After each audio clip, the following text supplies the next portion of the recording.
বড়মশাই সকাল সকাল চলে গেছিলো বাজারে, কারণ আজকে হচ্ছে পৌষ সংক্রান্তি। আজকে আমার বাবা মা আমাদের বাড়িতে পিঠে খেতে আসবে, তাই মাছ মাংস রান্না না করলে হয়। মাটনটাকে ধুয়ে ম্যারিনেট করে রেখে দিয়েছি। এদিকে কাতলা মাছ বেগুন আলু দিয়ে করেছি। মাটনটার কালারটা জাস্ট দেখো, খেতেও দারুণ হয়েছিল। সবাই কিন্তু হাত চেটে পুটে খেয়েছে। আমার মা যেহেতু খোকা ইলিশ খেতে পছন্দ করে, তাই খোকা ইলিশ ভাজাও করা হয়েছিল। এদিকে আমার শাশুড়ি মা সাজের পিঠা বানাচ্ছিল। এরই মধ্যে আমার মাও চলে এসেছে, বাবুকে নিয়ে ঘোরাচ্ছিল। আর রান্না বান্নার পর আমি ওভেনটা ক্লিন করে নিয়েছি, কারণ বরাবরই আমাদের বাড়িতে চিকেন মাটন রান্না হলে পরে ক্লিন করতে হয় রান্নাঘর।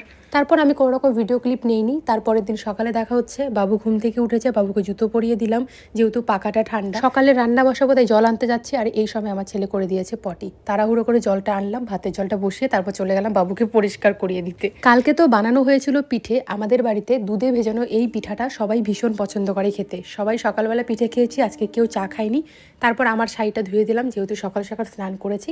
তো শাড়িটা শুকাতে দিয়ে বাবুর কিছু জামা কাপড় ছিল সেগুলো কাচলাম। তোমরা জিজ্ঞাসা করছিলে ওয়াশিং মেশিন কবে নেবে। খুব তাড়াতাড়ি নেবো, বলতে পারো নেওয়া হয়ে গেছে, কিন্তু সবটা তো তোমাদেরকে বলা সম্ভব না খুলে, তাই আমি বলছি না ব্যাপারটা। এটুকু জেনে রাখো, ওয়াশিং মেশিন আমাদের নেওয়া হয়ে গেছে, শুধু বাড়িতে আসা বাকি। আজকে রান্না করেছি দেশি আলু দিয়ে কাতলা মাছ, বেগুন আলু দিয়ে ডালের বড়ির তরকারি, মটরশুঁটি ফল বাটা এবং বাঁধাকপির ভাজা। তারপর তোমাদের সঙ্গে দেখা হচ্ছে বিকেলবেলা। আমি উঠোন ঝাড় দিচ্ছি। অ্যাকচুয়ালি আমার শাশুড়ি মা চলে গেছে আমার বড় ননাসের বাড়িতে, দুদিন পরে আসবে। দুদিন পর্যন্ত সংসারটা পুরো আমার হাতে, একা হাতে ছেলেকে সামলাবো এবং কাজ করব। কিভাবে সবটা ম্যানেজ করে ভিডিওর মাধ্যমে শেয়ার করব।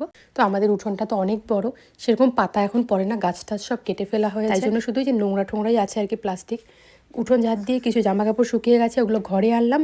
আর যেগুলো ভেজা আছে একটু পরে আনবো। এই শাড়িটা আমি মিশো থেকে অর্ডার করেছিলাম, কালকে এসছে, তোমাদেরকে দেখানো হয়নি, তাই ভাবলাম একবার দেখিয়ে দিই। সিম্পলের মধ্যে শাড়িটা খুব সুন্দর।